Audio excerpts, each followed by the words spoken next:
Chamisa condemns bizarre crackdown on political activists in Zimbabwe. Azvipere mushe muri Zimbabwe tinoti Nelson Chamisa opindira manje ouya achitaura mashoko ezviri kuitika munyika yeZimbabwe. Nelson Chamisa munoziva kuti ndiye mutungamiri wemain opposition. Chamisa anga akanyarara achiona sezviri kuitika.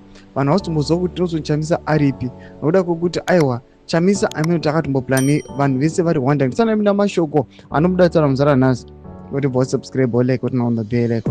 Timuna muni handanyora vachiti Zimbabwean opposition leader Nelson Chamisa has denounced the ongoing bizarre crackdown on political activists by President Mnangagwa's government, stating that being an active and a young conscious citizen has become a crime in the country. Nelson Chamisa anachidismissa achiti aiwa zviri kuitiwa the regime kuti aiwa vakomana mayouths aiwa vari kumobiliza iyo inonzi the generation Z ari kunzi aiwa yatova mhosva kuti munhu unge uchinzi aiwa uri under the generation Z and an active citizen achiti aiwa vakomana vari kukepchiwa nokuda kwokuti aiwa this regime iri kutya zvikamboiti vakapiwa an example nekenya vachiona aiwa this generation Z ichilidha maprotest panapa vakufunga kuti pamwe the same zvinoda kuitika munyika yeZimbabwe. Chibotudzai mafungiro enyu moti kudii pamusoro pechitiko ichi aiwa pinai comment section medu musava no subscribe like and turn on the bell icon.